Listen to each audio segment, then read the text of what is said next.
수밖에 없으니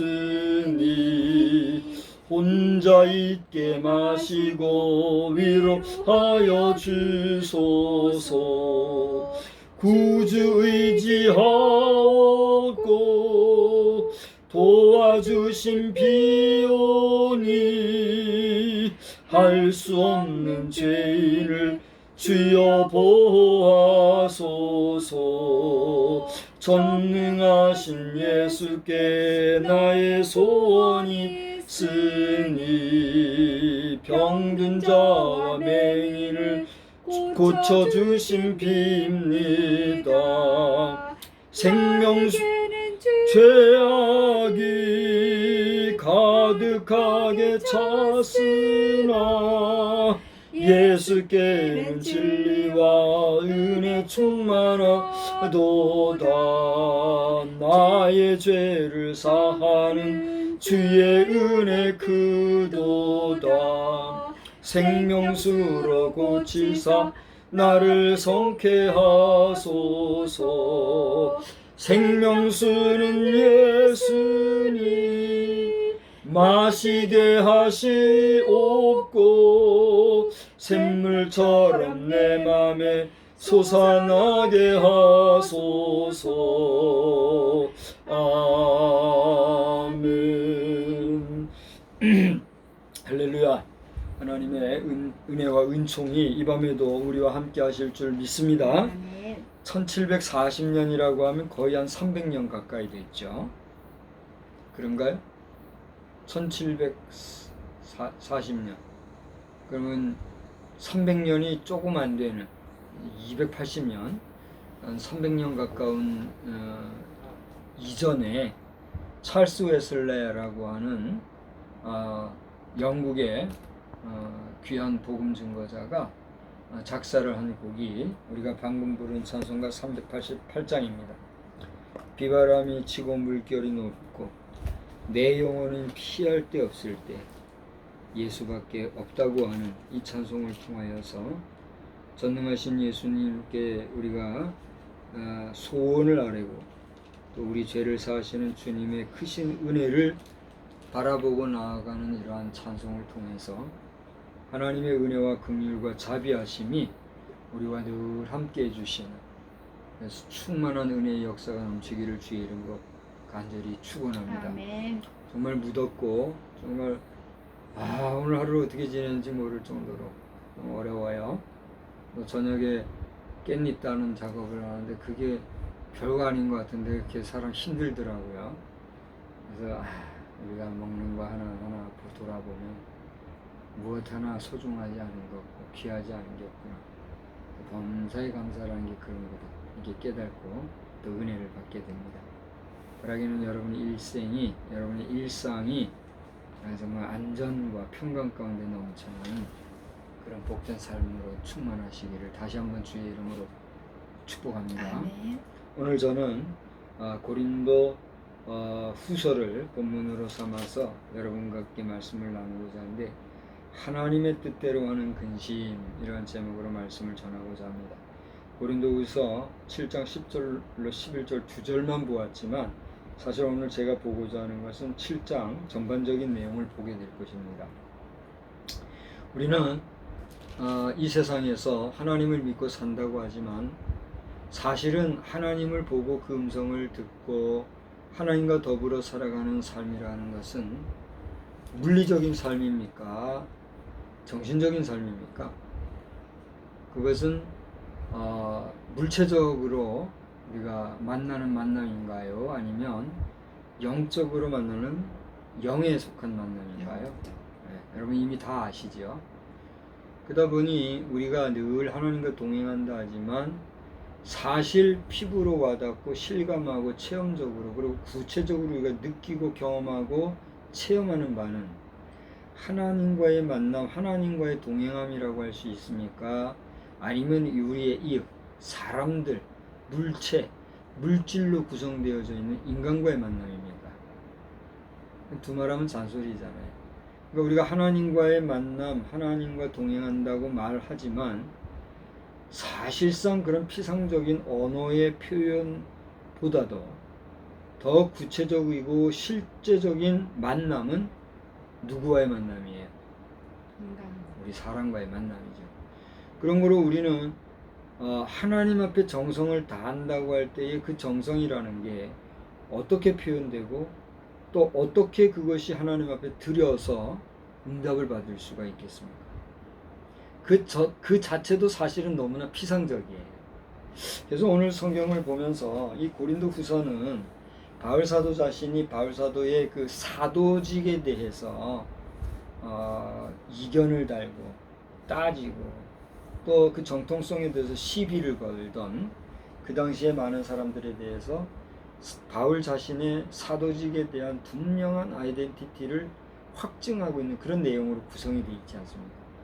그런 가운데 오늘 7장에서 볼 때에 우리는 2절에서 보면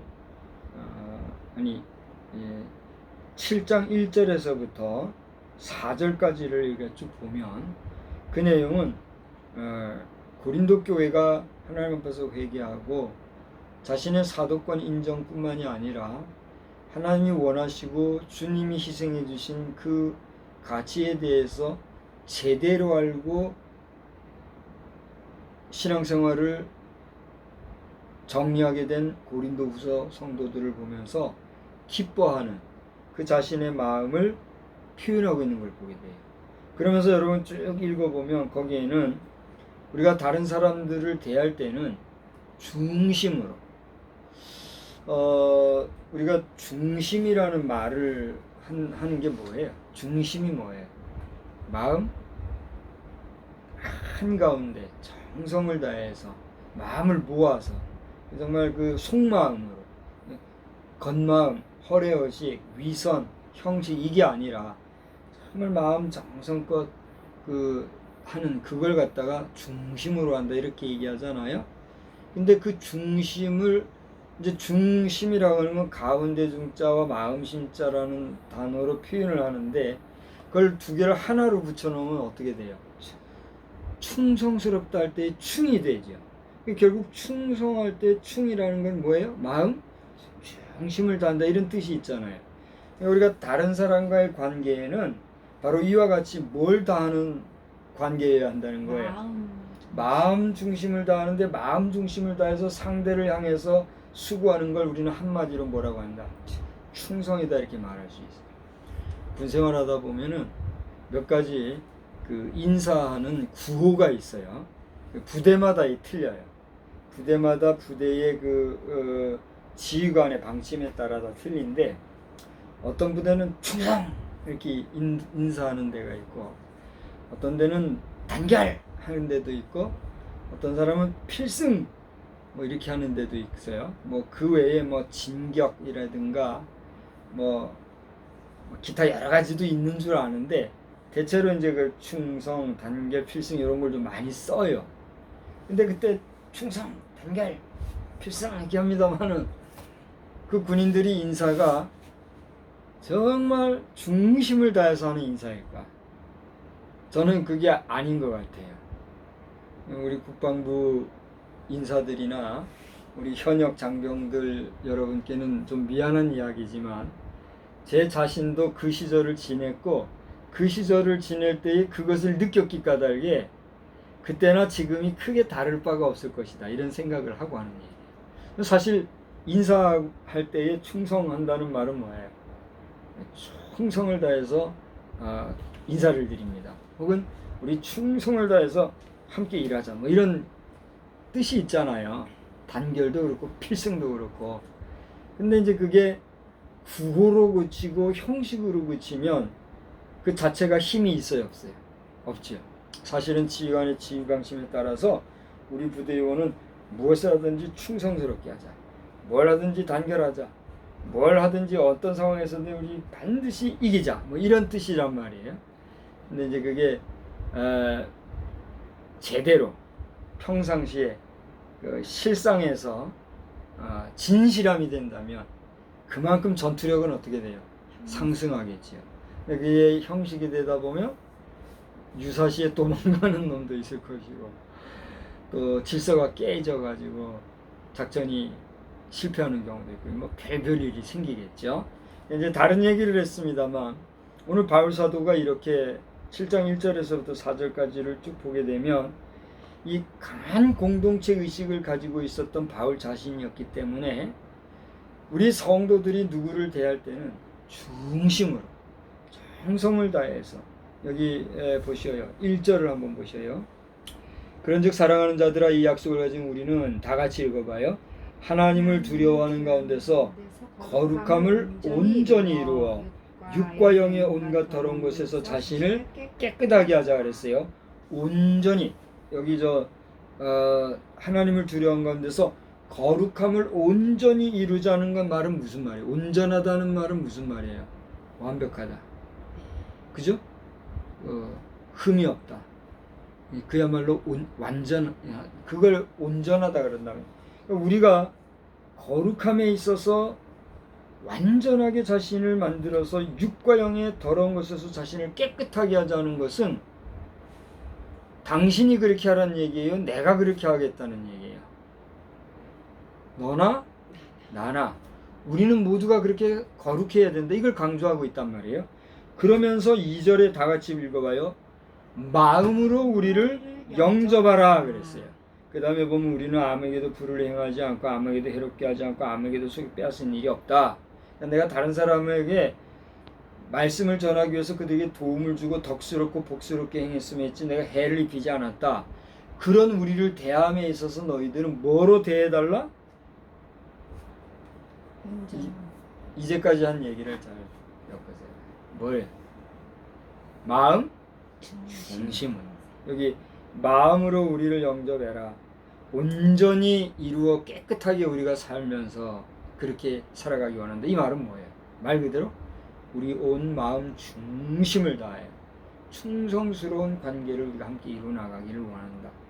라고 하는 바울 사도의 강한 정체성이 여기 들어요. 우리의 공동체, 우리 교회 성도들이라고 하면 그렇게 살아가야 되지 않겠느냐? 이런 역설적인 교훈을 주고 있다는 얘기죠. 바라기는 여러분 동영상을 보시는 시청자 여러분이 어느 교회에서 어떤 성도들과 또 어떤 목회자와 더불어 교회 생활을 하고 있는지 저는 모르지만 여러분이 속해 있는 교회에서 여러분과 여러분의 교회 공동체가 행하여야 할 것은 첫째, 모두가 어떤 삶? 거룩한 삶. 그런 거룩한 삶을 사는 가운데 서로의 관계가 어떻게? 온 마음으로 모두가 중심을 다해 서로에게 충성을 다하는. 물론 우리 그리스도인은 누구에게 충성을 하는 존재예요? 하나님. 우리 주 예수 그리스도께 충성하는 존재잖아요. 그런데 그렇게 그리스도를 위해서 충성하는 존재인 우리 상호간에 서로에게 존중하고 충성하는 마음으로부터의 사랑의 교제가 없으면, 그러니까 서로 티격태격하면 하나님을 향해서 우리가 충성한다는 게 의미가 있을까요? 복이 될까요? 덕이 될까요? 하나님이 보실 때 그것이 아름다워 보일까요? 아니라는 거예요. 우리가 예수 이름으로 하나님 앞에 충성을 정성을 한다고 하지만 그보다 더 중요한 것은 하나님의 뜻은 뭐예요? 우리가 서로 사랑하는 것이냐, 서로 존중하고 중심을 다해 서로가 서로에게 충성하는 삶을 살 것을 원하신다는 메시지를 오늘 여기서 보게 돼요. 이런 말씀을 7장에서 펼쳐나가고 있는 이 바울 사도는 이제 중간에 보면 몇몇 가지 이야기들이 있는데 오늘 본문으로 삼은 내용에서 또 한 가지 교훈을 삼으려고 해요. 그러니까 첫째 교훈은 우리가 타자와의 관계를 어떻게 하자고요? 중심을 다해서 하자 했고, 두 번째로는 우리가 이렇게 중심을 다해서 하다가도 생활하다 보면 근심할 때가 있다는 거예요. 우리가 근심하는 이 근심은 그런데 무엇 때문에 하는 근심인가? 오늘 바울 사도는 7절, 8절, 9절까지를 보게 되면 우리가 근심하는데 이 근심하게 되는 것은 다른 것 때문에, 우리가 인간적인 것, 세상적인 것, 육신적인 것 때문에 근심하는 것이 아니라 하나님 앞에서의 정결함을 위해서 어떻게 하면 우리가 철저하게 회개할 것인가, 이 회개에 대한 문제로 근심한다, 이런 얘기를 하고 있어요. 그러면서 9절에 보니까 내가 지금 기뻐하는 이유가 있는데 그것은 뭐냐면 너희로 근심하게 한 까닭이 아니요 도리어 너희가 근심함으로 회개에 이른 까닭이라. 다시 말하면 내가 너희들이 뭐 잘잘못 간에 그것 가지고 근심한 것이 아니라 너희들이 어떻게 하면 하나님 앞에서 깨끗하게 살까를 회개하고 그것으로 말미암아 너희가 새롭게 되고 그래서 너희들이 회개하였다고 하는 근심함으로 말미암아 하나님 앞에서 잘 살려고 하는 그런 근심하는 마음으로 말미암아 회개하였다는 소리를 들었을 때 내가 어떻다? 기쁘다 이런 얘기를 하고 있어요. 목사님 회개한다는 것은 내 잘못을 고백하고 하나님 앞에 용서를 받고 정말 철저하게 내가 울고 불고 나를 내어놓고 하는 괴로운 작업이고 힘든 작업이고 어려운 작업인데 내가 회개했다고 해서 당신이 기뻐했다고요? 어떻게 사람이 이게 뭐지입니까? 그렇게 말할 수 있어요 없어요? 내가 회개했어요. 내가 하나님 앞에 회개하고 철저하게 새 사람이 됐단 말이에요. 그걸 보고 기뻐할 이유가 있어요 없어요? 사실 내가 하나님 앞에 회개한 거는 하나님과 나와의 관계지 나 외 다른 사람은 의미가 없잖아요. 그런데 다른 사람의 한 사람으로서 바울은 내가 하나님 앞에 그렇게 회개하고 깨끗하게 됨으로써 새로워진 것 그 자체는 어떤 삶이라는 거예요? 이 사람이 어떻게 됐다는 거예요? 더러운 것으로부터 씻음을 받고 깨끗하게 되고 앞에 얘기한 거로 보면은 거룩을 회복하게 됐다는 거예요. 그러므로 바울사도 입장에서는 이 지체가 하나님 앞에서 울고 불고 회개하고 더러운 것을 다 쏟아버리는 고통의 시간, 연단의 시간, 괴로움의 시간, 정말 힘든 시간을 보내었지만 그것으로 말미암아 거룩해진 그 자체가 바울 사도로서는 어떤 거예요? 기뻐할 수밖에 없는 거예요. 왜요? 자신이 거룩한 것처럼 바울이 거룩한 것처럼 이 사람도 어떻게 했습니까?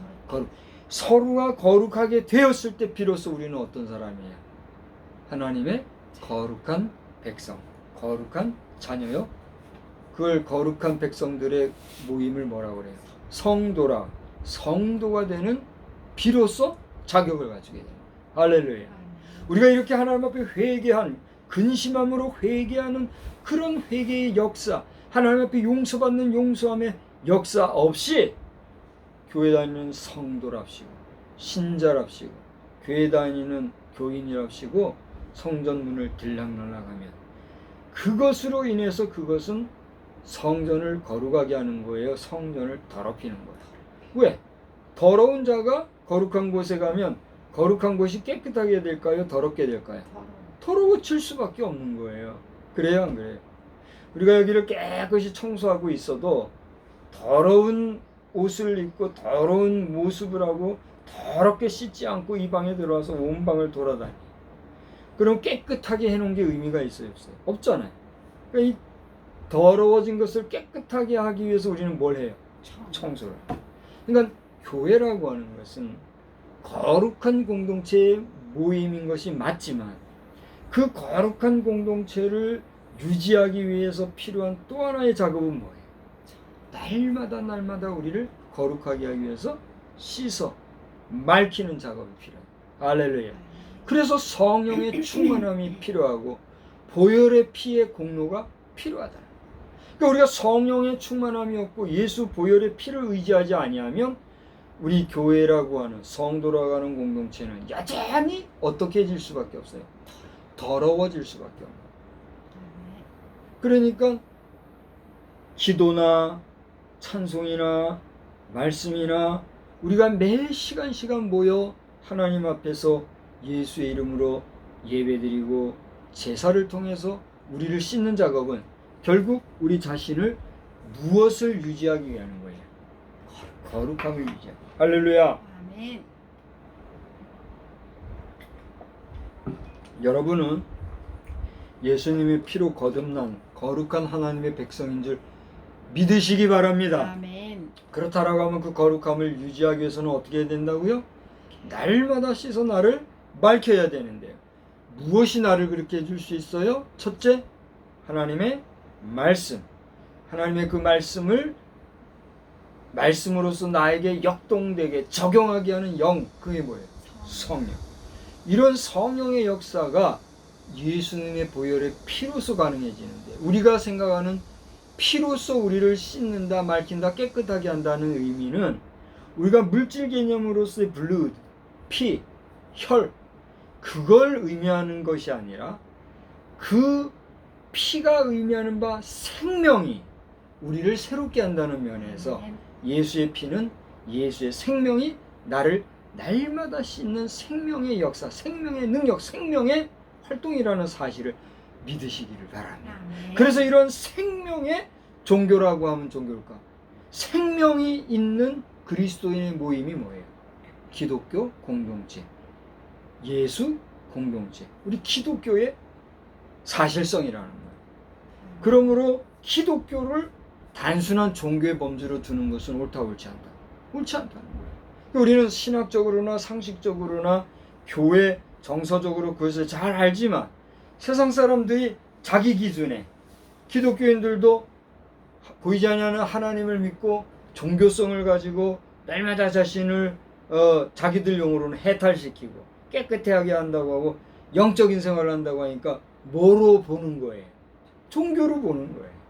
근데 그것은 그들의 시각이고 그들의 눈이기 때문에 우리 기독교인들은 그들까지도 뭘 만들어야 돼요? 기독교인, 예수의 사람, 예수 믿는 하나님의 백성 만들어야 되는 거예요. 할렐루야. 그게 누구의 뜻이에요? 하나님의 뜻이요. 이 땅에 육신이 오셔서 우리를 위해서 몸 쪼개어주고 마지막에 돌아가시면서 말씀하신 누구? 예수님의 마지막 유언과도 같은 말씀이란 말이에요. 아멘. 그런 면에서 우리 믿음의 성도들은 우리 기독교가 종교냐? No! 종교가 될 수 없다. 종교라고 한다 치면은 그것은 재반 종교까지도 복음화하고 그들까지도 구원하게 하는 생명의 종교. 할렐루야. 따라서 기독교는 생명의 종교입니다. 기독교는 피의 종교입니다. 기독교는 변화의 종교입니다. 기독교는 구원의 종교입니다. 할렐루야. 그러니까 차원이 다르고 내용이 다르고 벌써 그 중심이 다른 그 우리 예수 믿는 사람들, 예수교라고도 하죠. 예수교, 기독교. 그것은 세상의 재반 종교와 비교할 수 없고 또 그것과 함께 논할 대상도 아니라는 사실을 알고 분명한 자기 정체성, 신앙 정체성을 가지고 믿음으로 확실히 나아가는 우리 모두가 되어야 될 줄 믿습니다. 예, 그러한 내용이 오늘 이제 9절 10절까지에서 바울 사도가 하나님의 뜻대로 하는 근심은 너희들이 회개하여 구원에 이른 이러한 것이라는 사실을 보면서 11절을 보니까 보라 하나님의 뜻대로 하게 된 이 근심이 너희를 얼마나 간절하게 하며 거기 이제 여러분 밑줄을 꺼보세요. 우리가 하나님 앞에 바로 서려고 거룩하게 되려고 깨끗하게 되려고 성결하게 되려고 근심하다 보니 나의 모든 더럽고 추한 것들을 토설하고 회개하게 되는데 그렇게 하나님 앞에 성결하게 되려고 근심하는 그런 근심이 하나님의 뜻대로 한 근심이 우리에게 어떻게 작용했는가? 첫째 어떻게 하게 했다고요? 간절하게 했다. 둘째로 어떻게 해요? 변증하게 했다. 우리가 하나님을 간절히 믿고 사모하고 거룩하게 살다 보면 하나님의 거룩성을 알게 되고 하나님의 거룩성을 알게 되면 그분에 대하여서 담대하게 뭐하게 돼요? 증거하게 돼요. 증거하게 되는 걸 저는 요즘 하는 말로 뭐예요? 예수를 확실히 믿게 되면 그 예수를 어떻게 하게 돼요? 확증하게 돼요. 예수를 확증하게 되는 건 뭐 하게 되는 거예요? 오늘 성경 말씀대로 변증하게 돼요. 변증이라는 말이 뭐예요? 말 그대로 예수 그리스도의 예수 그리스도 되심을, 예수 그리스도의 하나님 되심을, 예수님의 하나님 아들 되심을 확실하게 증거하는, 확증하는, 그게 뭐예요? 변증이요. 변증이란 말이 어려운 말이 아니에요.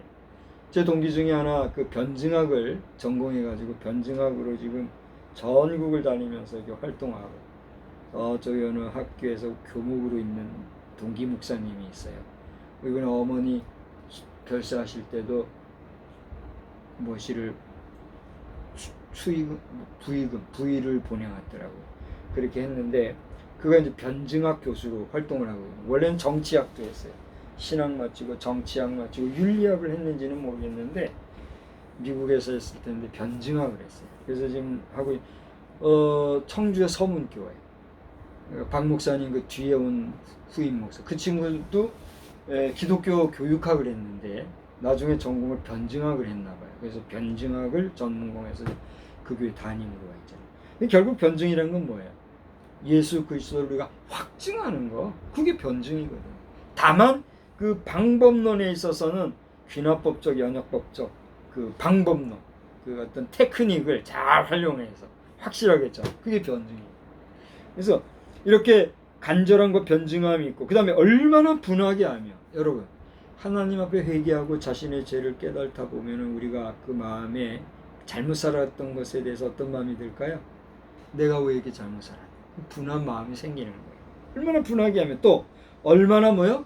두렵게 하면, 우리가 죄를 지은 거 토설하다 보면 그 죄 지은 것이 더러움으로 말미암아 나는 두려워질 수가 있거든요. 또 얼마나 사모하게 하면, 거룩함을 사모하는 거, 얼마나 열심 있게, 열심히 없이 회개가 될까요? 회개하다 보면 열심히 생기죠. 그럼 얼마나 벌하게 하였는가. 하나님 앞에서 양심을 내놓고 회개하고 또 잘못된 것을 내놓다 보면 내가 정신적으로나 영적으로나 고통을 당해야 안 당해요? 당하겠죠. 그 벌 받는 거거든요. 그럼 체벌을 받고 나면 그 벌 받은 값으로 우리는 뭐 하게 되는 거예요? 자유하게 되는 거예요. 보세요. 어떤 사람이 죄를 짓고 그 구형을 받아요. 구형을 받으면 예를 들어 벌금형을 받든지 감옥에 갇히든지 그 형을 받게 되는 거는 뭐예요? 징벌을 받는 거예요. 그런데 그 징벌을 벗어나기 위해서는 형을 살든지 벌금을 살고 나면 그 사람은 그 죄로부터 뭐 하게 돼요? 자유롭게 되잖아요. 바로 그걸 얘기해요. 자, 너희가 그 일에 대하여 일체 너희 자신의 깨끗함을 나타내었느니라. 오늘 하나님의 뜻대로 하는 근심이라는 제목으로 바울사도의 고린도 교회 성도들 향한 마음과 그 당시의 상황을 통해서 그 근심이라고 하는 것이 우리에게 어떠한 교훈을 주고 있는가를 한번 돌아보았어요. 돌아보면서 오늘 우리가 일상을 살아갈 때에 나는 하나님 앞에서 이처럼 정말 내가 지은 죄 때문에 분하고 또 두려운 마음과 오히려 이것에서 벗어나고자 하는 사모하는 마음, 열심, 이런 것들을 가지고 하나님 앞에 회개한 경험이 있었는가. 또 있었다고 하면 그 회개 이후에 나는 회개에 합당한 열매를 맺으면서 계속적으로 성결하게 점진적으로 그 성결의 과정을 따라 성화의 과정까지 올라가고 있는 나인가, 아니면 여전히 처음에 그 상황이 반복되고 있는 미약한 나인가, 우리 한번 돌아볼 필요가 있을까요? 없을까요? 있지요. 그래서 오늘 이 저녁 시간에 우리 이 말씀을 다시 한번 깊이 생각을 하면서, 세월은 흘러가서 내 육신은 연약해지고 날마다 우리의 육신 후패해진다 그러잖아요. 그래서 이 50대 때 틀리고 40대 때 틀리고 30대 때 틀리고 20, 30대는 뭐 철을 씹어 먹어도 뭐 무섭지 않을 정도로 왕성하게 활동한다 그러는데 30대 되면 덜 하거든요. 40대 되면 조금 하다가 50대 되면 팍 꼬꾸라진다고. 60대 되면 이제 옛날 같았으면 60대면 뭐예요? 뒷방 차지하는 지금에야 뭐 60대 젊은 청년이라고 하지만 이런 세월의 흐름을 우리가 경험하지 않습니까? 이런 때에 비록 우리 인간의 육신은 후패하지만 우리의 영혼은 날마다 주님을 앙망하고 주님 앞에 더 가까이 나아가는, 영으로나 또 우리의 심령으로나 더욱더 강건해지고 왕성해져서 하나님의 거룩성에 더 가까이 나아가는 그런 삶으로 충만한 저와 여러분의 삶이 다 되시기를 우리 주님의 이름으로 축원합니다. 우리나라의 형편을 돌아볼 것 같으면 너무 혼탁하고 뭐 아무것도 아닌 것 같고 보이지 아니하는 것 같고 잘 뭔가 돌아가는 것 같지만 많이 어지러운 것 사실인 것 같아요. 이런 때에 하나님께서 꼭 붙잡아 주셔서 정리될 자들은 정리되고 꼭 주의를 해야 될 사람은 주께 붙잡힘을 받아서 온전히 일하게 되는 그 아름다운 하나님의 역사하심이 넘치는 우리 대한민국 되기를 또한 기도하고 나아가는 우리 모두가 되기를 주의 이름으로 부탁을 드립니다. 좋으신 하나님 아버지, 하나님의 뜻 가운데